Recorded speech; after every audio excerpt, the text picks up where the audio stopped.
अष्टम श्रेणी पिलाମାନଙ୍କୁ ମାଇଲ୍ସ ଏଜୁକେସନକୁ ସ୍ୱାଗତ ଜଣାଉଛି। ତ ପିଲାମାନେ ତମମାନଙ୍କର ଯେଉଁ ପୂର୍ବ କ୍ଲାସରେ ଆମେ ବିଜ୍ଞାନର ପଢ଼ିଥିଲେ କ'ଣ ଦଶମ ଅଧ୍ୟାୟ ଯେଉଁଟା କୈଶୋର ବିଷୟଟା ଆମେ ଆରମ୍ଭ କରିଥିଲେ ଦଶମ ଅଧ୍ୟାୟଟି ପାର୍ଟ 1ରେ ଆମେ କୈଶୋର ଓ ଯୁବକ୍ରାନ୍ତି ବିଷୟରେ ପଢ଼ିଥିଲେ ଏବଂ ଆମର କିଛି ତୁମ ପାଇଁ କାମଟି ଥିଲା କରିଥିଲେ ଆମ ଯୁବକ୍ରାନ୍ତି ସମୟରେ କିଛି ପରିବର୍ତ୍ତନ ବିଷୟରେ ଆମେ ପଢ଼ୁଥିଲେ। ଯୁବକ୍ରାନ୍ତି ସମୟରେ ପରିବର୍ତ୍ତନ ପ୍ରଥମେ ପଢ଼ିଥିଲେ ଉଚ୍ଚତା ବୃଦ୍ଧି ବିଷୟରେ ପଢ଼ିଥିଲେ। ଏତିକି ପର୍ଯ୍ୟନ୍ତ ଆମେ ପାର୍ଟ 1ରେ ପଢ଼ିଥିଲେ ଉଚ୍ଚତା ବୃଦ୍ଧି ପର୍ଯ୍ୟନ୍ତ। ଆଜିର ପାର୍ଟ 2ରେ ଆମେ ଶରୀରର ଆକୃତିରେ ପରିବର୍ତ୍ତନ କିପରି ହୋଇଥାଏ ସେ ବିଷୟରେ ଆଲୋଚନା କରିବା। ମାନେ ପାର୍ଟ 2ରେ ଆମେ ଆଲୋଚନା କରିବା। ତ ପାର୍ଟ 2ର କ୍ଲାସ୍ଟିକୁ ଆରମ୍ଭ କରିବା ପୂର୍ବରୁ କହି ରଖୁଛି କି ଯେଉଁମାନେ ବି ଆମ ଚ୍ୟାନେଲରେ ନୂତନ ଭାବେ ଯୋଡ଼ି ହେଇଛ ଆମ ଚ୍ୟାନେଲକୁ ପ୍ରଥମେ ସବସ୍କ୍ରାଇବ୍ କରିଦିଅ ଏବଂ ଆମ ଚ୍ୟାନେଲର ପ୍ଲେଲିଷ୍ଟକୁ ଯାଅ। ପ୍ରତ୍ୟେକ ଦିନର ଭିଡ଼ିଓ ସବୁ ଅପଡ଼େଟ୍ ହୋଇଯାଇଛି। ସେ କ୍ଲାସ୍ ଯୋଉଠି କଣ୍ଟିନ୍ୟୁ ଭାବରେ ଦେଖ। ଯଦି ଭଲ ଲାଗୁଛି ଲାଇକ୍ କରିବ, ସାଙ୍ଗମାନଙ୍କ ସହିତ ନିଶ୍ଚିତ ଭାବରେ ଗୋଟେ ସେୟାର କରିଦେବ। ତ ପିଲାମାନେ ତମମାନଙ୍କର ଯଦି କିଛି ଡାଉଟ୍ ହେଉଛି ଡେସ୍କ୍ରିପସନ୍ ବକ୍ସରେ ଟେଲିଗ୍ରାମ ଏବଂ ହ୍ୱାଟ୍ସଆପ୍ ଗ୍ରୁପ୍ର ଲିଙ୍କ୍ ରହିଛି, ସିଧାସଳଖ ଜଏନ୍ ହୁଅ ଏବଂ ତମମାନଙ୍କ ଡାଉଟ୍ ସବୁ କ୍ଲିଅର୍ ହୋଇପାରିବ। ତ ଲେଟ୍ କରିବାନି, ଆଜିର କ୍ଲାସ୍ଠୁ ଆରମ୍ଭ କରିବା। ପାର୍ଟ 2ରେ ରହିଛି କ'ଣ ଶରୀରର ଆକୃତିରେ ପରିବର୍ତ୍ତନ କିପରି ହୋଇଥାଏ ପଡ଼ିବା। ତ ରେଡ଼ି ଦେଖ, ଏହି ଅବସ୍ଥାରେ ବା କୈଶୋର ଅବସ୍ଥାରେ ଜନନ ଅଙ୍ଗର ବିକାଶ ଘଟେ ଏବଂ ଯୁଗ୍ମକ ଉତ୍ପାଦନ ପରିପକ୍ୱନ ଆଦି ଆରମ୍ଭ ହୋଇଥାଏ। ହେଲା, ପ୍ରଥମେ ଆସିବା ସ୍ୱର ପରିବର୍ତ୍ତନ କିପରି ହୋଇଥାଏ। ଯୁବକ୍ରାନ୍ତି ସମୟରେ ପୁଅର ସ୍ୱର ପେଟିକା ବଢ଼ିଥାଏ। ହେଲା, ପୁଅର ସ୍ୱର ପେଟିକା ବଢ଼ିଥାଏ, ଠିକ୍ ଅଛି। ଫଳରେ ସେମାନଙ୍କର କଣ୍ଠ ସାମାନ୍ୟ ଫୁଲି ଆଗକୁ ବାହାରି ଆସିବା ପରି ଦେଖାଯାଇଥାଏ। ଏହି ଅଂଶକୁ ଆମେ ଗଳ ଘଣ୍ଟିକା ବା ଆଡାମ୍ସ ଏପୁଲ ବୋଲି କହିଥାଉ। ଚିତ୍ର ମାଧ୍ୟମରେ ଦେଖିବା ପାଇଁ ତୁମମାନଙ୍କୁ ଚାହିଁବି ଯେ କ'ଣ କହିଲା ଯେ ପୁଅମାନଙ୍କର ସ୍ୱର ପେଟିକାଟି ଯୁବକ୍ରାନ୍ତି ସମୟରେ ବଢ଼ିଥାଏ, ଯାହାଫଳରେ ସେମାନଙ୍କର କଣ୍ଠଟି ସାମାନ୍ୟ ଫୁଲି ବାହାରକୁ ବାହାରି ଆସିବା ପରି ଦେଖାଯାଇଥାଏ। ଏଇଠି ପିଲାମାନେ ଲକ୍ଷ୍ୟ କର, ଏଇ ଅଂଶରେ ଦେଖ ବାହାରକୁ ଫୁଲି ଆସିଛି ବା ବାହାରକୁ ବାହାରିବା ପରି ତୁମକୁ ଦେଖାଯାଇଛି। ଏଇ ଭିତର ଅଂଶଟି ହେଉଛି ତୁମର ସ୍ୱର ପେଟିକା। ଏଇଟା ପୁଅମାନଙ୍କର ଦେଖ ସ୍ୱର ପେଟିକା ଟିକେ ବଢ଼ିଯାଇଛି ବା ଫୁଲି ଯାଇଛି, ଯାହାଫଳରେ କି କ'ଣ ଯେଉଁ ଆମର ଉପର ଅଂଶଟି ଠିକ୍ ଅଛି ବାହାରକୁ ବାହାରି ଆସିଛି, ମାନେ କଣ୍ଠଟି ସାମାନ୍ୟ ବାହାରକୁ ବାହାରି ଆସିଛି। ତାକୁ ଆମେ କ'ଣ କହୁଛେ ଗଳ ଘଣ୍ଟିକା ବା ଆଡାମ୍ସ ଏପୁଲ୍ସ ବୋଲି ଆମେ କହୁଛେ। ଠିକ୍ ନା ନାଇଁ କୁହ? ଆଡାମ୍ସ ଏପୁଲ ବୋଲି ଆମେ ତାକୁ କହୁଛେ। ଗଳ ଘଣ୍ଟିକା ବା ଆଡାମ୍ସ ଏପୁଲ ବୋଲି ତାକୁ ଆମେ କହୁଛେ। କିନ୍ତୁ ଝିଅମାନଙ୍କର ସ୍ୱର ପେଟିକା ଛୋଟ ଥାଏ। ଦେଖ, ପୁଅମାନଙ୍କର ସ୍ୱର ପେଟିକା ମାନେ ବଢ଼ି ଯାଇଥାଏ ବୋଲି ସେମାନଙ୍କର ଗଳ ଘଣ୍ଟିକା ଦେଖାଯାଇଥାଏ, କିନ୍ତୁ ଝିଅମାନଙ୍କର ସ୍ୱର ପେଟିକା ଛୋଟ ହୋଇ ରହିଥାଏ ଏବଂ ବାହାରକୁ ପ୍ରାୟ ଦେଖାଯାଏ ନାହିଁ। ଯେମିତି ପୁଅମାନଙ୍କର ବାହାରକୁ ଦେଖାଯାଇଥାଏ ଗଳ ଘଣ୍ଟିକାଟି, ଝିଅମାନଙ୍କର ଦେଖାଯାଏ ନାହିଁ। ଫଳରେ ପୁଅ ଓ ଝିଅମାନଙ୍କର ସ୍ୱରରେ ପାର୍ଥକ୍ୟ ରହିଥାଏ। ଠିକ୍ ନା ନାଇଁ କୁହ? ପୁଅର ସ୍ୱର ଯେମିତି ଝିଅର ସ୍ୱର ସେମିତି ରହିଥାଏ କି? ରହିନଥାଏ। ସେମାନଙ୍କ ମଧ୍ୟରେ ସ୍ୱରରେ ପାର୍ଥକ୍ୟ ଦେଖାଯାଇଥାଏ। ତେବେ କ'ଣ ପାଇଁ ପାର୍ଥକ୍ୟ ଦେଖାଯାଇଥାଏ ତୁମେ ଜାଣିପାରିଲ?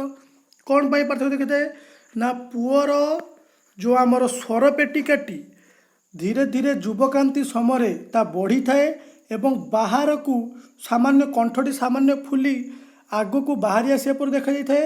ତାକୁ ଆମେ ଗଳ ଘଣ୍ଟିକା ବା ଆଡାମ୍ସ ଏପୁଲ ବୋଲି କହିଥାଉ।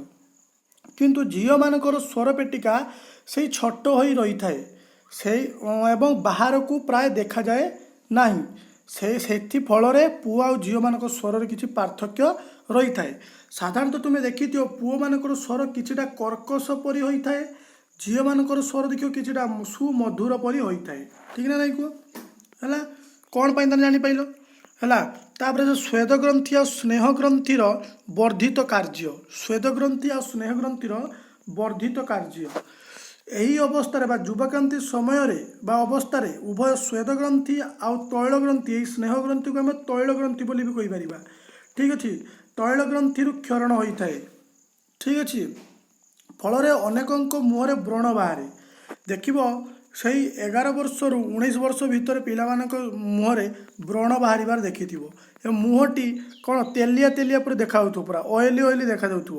କାହିଁକି ନା ସେଇ ଅବସ୍ଥାରେ ଶ୍ୱେଦଗ୍ରନ୍ଥି ଆଉ ତୈଳ ଗ୍ରନ୍ଥିରୁ ଅଧିକ କ୍ଷରିତ ହୋଇଥାଏ ହେଲା। ତୈଳ ସ୍ନେହ ଗ୍ରନ୍ଥିରୁ ଅଧିକ କ୍ଷରିତ ହୋଇଥାଏ, ଠିକ୍ ଅଛି। ଏବଂ ତା ଫଳରେ କ'ଣ ଯେ ମୁହଁରେ ଅଧିକ ବ୍ରଣ ବାହାରିଥାଏ। ବୁଝିଲା କି ନାହିଁ କୁହ। ତାପରେ ଆସିବା ଶ୍ୱେଦଗ୍ରନ୍ଥି, ତୈଳ ଗ୍ରନ୍ଥି, ଲାଳ ଗ୍ରନ୍ଥିରୁ ନିଜର ନାଳ ଦେଇ କ୍ଷରିତ ପଦାର୍ଥ ମୋଚିତ ହୋଇଥାଏ, କିନ୍ତୁ ଅନ୍ତଃସ୍ରାବୀ ଗ୍ରନ୍ଥିରୁ କ୍ଷରିତ ହର୍ମୋନ୍ ସିଧା ରକ୍ତରେ ମିଶେ।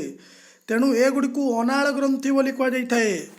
ଦେଖ ପିଲାମାନେ, ଆମର କ'ଣ କହୁଛି, ଯେଉଁ ସ୍ୱେଦ ଗ୍ରନ୍ଥି ରହିଛି, ତୈଳ ଗ୍ରନ୍ଥି ରହିଛି, ଲାଳ ଗ୍ରନ୍ଥି ରହିଛି, ସେଥିରୁ ଯେଉଁ ନିଜର ନାଳ ଦେଇ କ୍ଷରିତ ପଦାର୍ଥ ମୋଚିତ ହୋଇଥାଏ। କିନ୍ତୁ ଯେଉଁ ଅନ୍ତଃସ୍ରାବୀ ଗ୍ରନ୍ଥି ରହିଛି, ସେଇ ଅନ୍ତଃସ୍ରାବୀ ଗ୍ରନ୍ଥିରୁ କ୍ଷରିତ ହର୍ମୋନ୍ ସେ ସିଧାସଳଖ ରକ୍ତରେ ମିଶିଯିବ। ତେଣୁ ତାକୁ ଆମେ ଅନାଳ ଗ୍ରନ୍ଥି ବୋଲି କହିବା। କାହାକୁ ଅନାଳ ଗ୍ରନ୍ଥି ବୋଲି କହିବା?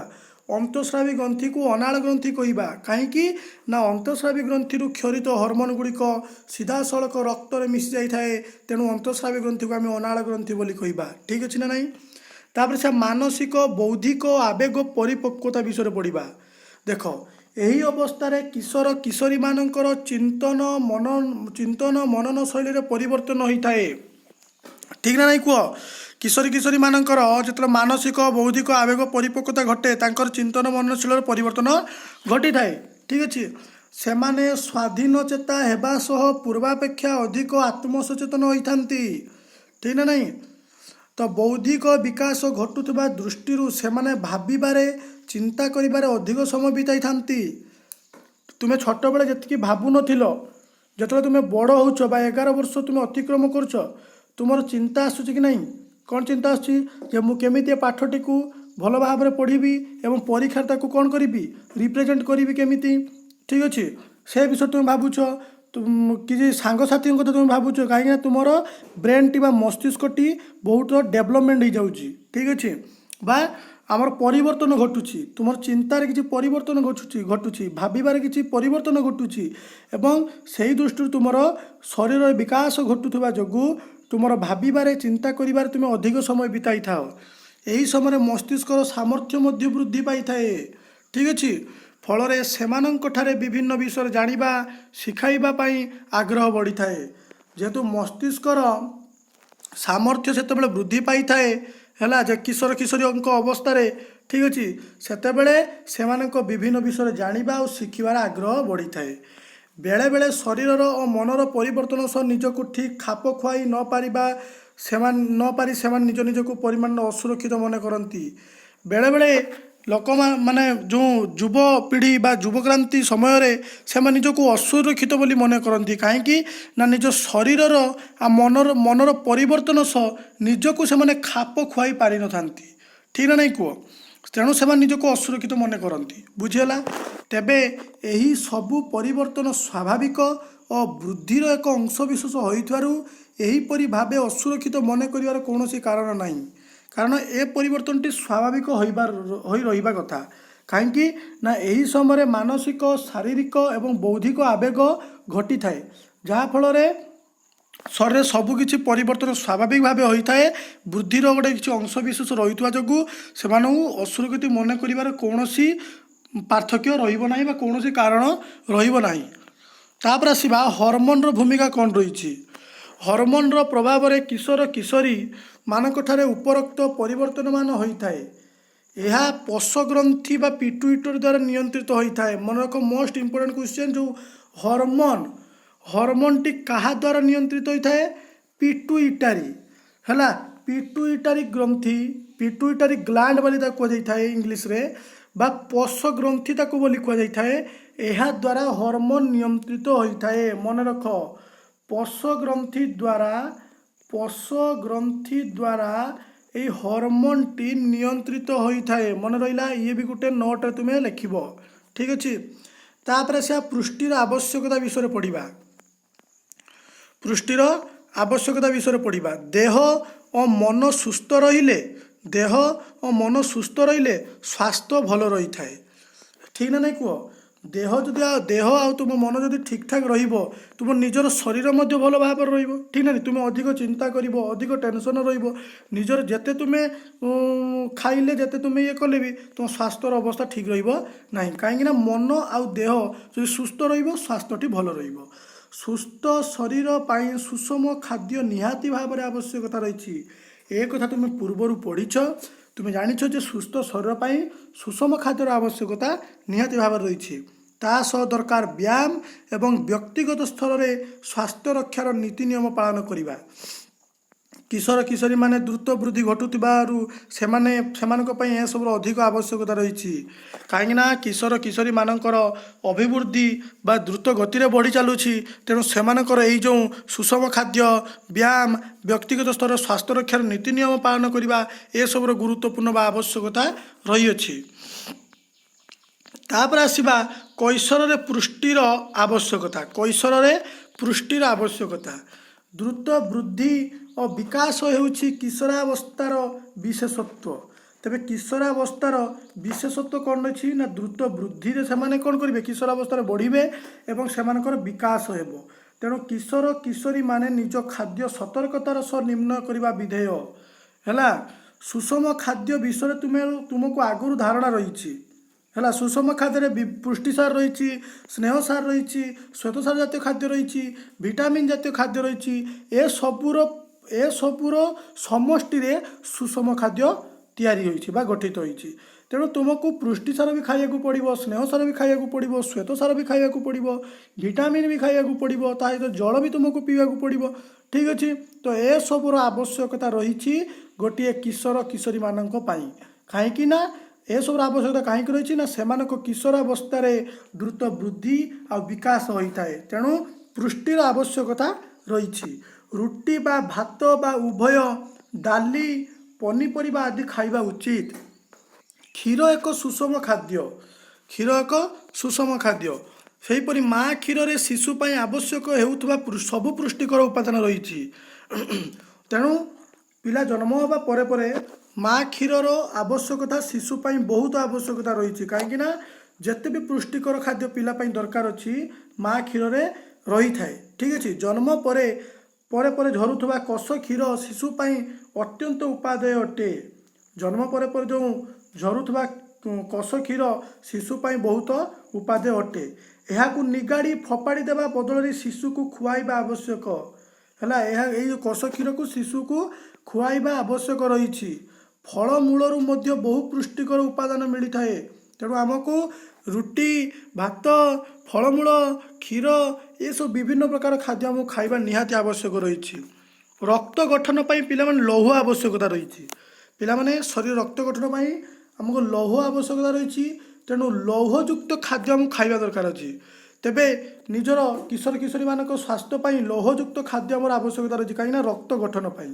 ତେବେ ସେଇ ଲୌହଯୁକ୍ତ ଖାଦ୍ୟ କ'ଣ କ'ଣ ନା ଶାଗ, ମୁଗ, କମଳା, କାଗଜି ଲେମ୍ବୁ, ଅଁଳା, ମାଂସ ଇତ୍ୟାଦି ଲୌହଯୁକ୍ତ ଖାଦ୍ୟ ରହିଛି। ଏଗୁଡ଼ିକର ଆବଶ୍ୟକତା କିଶୋରୀ କିଶୋରୀମାନଙ୍କର ସ୍ୱାସ୍ଥ୍ୟ ପାଇଁ ରହିଛି, ଯାହାକି ରକ୍ତ ଗଠନ ପାଇଁ ରହିଥାଏ। ଠିକ୍ ଅଛି? ତ ମଧ୍ୟାହ୍ନ ଭୋଜନ, ରାତ୍ରି ଭୋଜନ ତୁମେ କ'ଣ ଖାଉଛ ଦେଖ। ହେଲା, ଏଥିରେ ଚାଉଳ, ଅଟା, ଡାଲି, ବାଦାମ ପରି କଠିନ ଖଳପାଯୁକ୍ତ ଖାଦ୍ୟ ଓ କ୍ଷୀର ଇତ୍ୟାଦି ରହିଛି କି? ତା ଛଡ଼ା ଏଥିରେ ସ୍ନେହସାର, ଶର୍କରା ରହିଛି କି? ଏହିସବୁ ଉପାଦାନ ପାଇଁ ଶକ୍ତି ପାଇଁ ଓ ଶରୀର ବୃଦ୍ଧି ପାଇଁ ଜରୁରୀ। ହେଲା, ମନେ ରଖ। ତେଣୁ ତୁମେ ଚାଉଳ, ଅଟା, ଡାଲି, ବାଦାମ, ହେଲା, ଖାଦ୍ୟ ଓ କ୍ଷୀର ଇତ୍ୟାଦି ତୁମର କ'ଣ ରାତ୍ରି ଭୋଜନ, ମଧ୍ୟାହ୍ନ ଭୋଜନ ରଖିବା ଦରକାର ଅଛି। କାହିଁକିନା ଏସବୁ ଶରୀର ବୃଦ୍ଧି ପାଇଁ ଜରୁରୀ ଅଟେ ଏବଂ ଶକ୍ତି ପାଇଁ ଜରୁରୀ ମଧ୍ୟ ଅଟେ। ଶରୀରର ସୁରକ୍ଷା ପାଇଁ ପନିପରିବା, ଶାଗ, ଫଳମୂଳ ଇତ୍ୟାଦି ଖାଇବା ମଧ୍ୟ ଉଚିତ। ହେଲା, ଶରୀର ସୁରକ୍ଷା ପାଇଁ ଶାଗ ଖାଇବ, ଫଳମୂଳ ଖାଇବ। ପ୍ୟାକେଟ୍ ବା ଟିଣରେ ଥିବା ଖାଦ୍ୟ, ଚିପ୍ସ ଆଦି ଟକଟକା ଜିନିଷ ଖାଇବାକୁ ଭଲ ଲାଗିପାରେ, କିନ୍ତୁ ଏସବୁ ପୁଷ୍ଟିକର ଉପାଦାନ ନୁହେଁ। ଠିକ୍ ଅଛି? ତେଣୁ ଯେଉଁ ପ୍ୟାକେଟ୍ରେ ବା ଟିଣ ଡବାରେ ଯେଉଁ ମିଳୁଛି ଖାଦ୍ୟ ବା ଚିପ୍ସ ତୁମକୁ ମିଳୁଥିବ, ତୁମକୁ ସେସବୁ ବହୁତ ଚଟପଟା ଖାଦ୍ୟ ତୁମକୁ ଖାଇବାକୁ ବହୁତ ଭଲ ଲାଗେ, କିନ୍ତୁ ସେଗୁଡ଼ିକ ପୁଷ୍ଟିକର ଉପାଦାନ ନୁହଁ। ତେଣୁ ସେସବୁ ସ୍ୱାସ୍ଥ୍ୟ ପ୍ରତି ହାନିକାରକ ଅଟେ। ବୁଝିଲା କି ନାହିଁ କୁହ? तो आज क्लास एंड करवा परवर्ती क्लास में पढ़ा पुओ ना झील ए विषय तुम शेष क्लास हम ए विषय पुओ ना झील विषय पढ़ा पार्ट 3 रे। तो क्लास टी केमती लगे कमेंट माध्यम निश्चित भाव जनइब जो भल लगी लाइक कर सांग तो निश्चित भाव में गोटे गोटे सेयार करदेव। धन्यवाद। जय जगन्नाथ। परवर्ती क्लास में भेट होगा।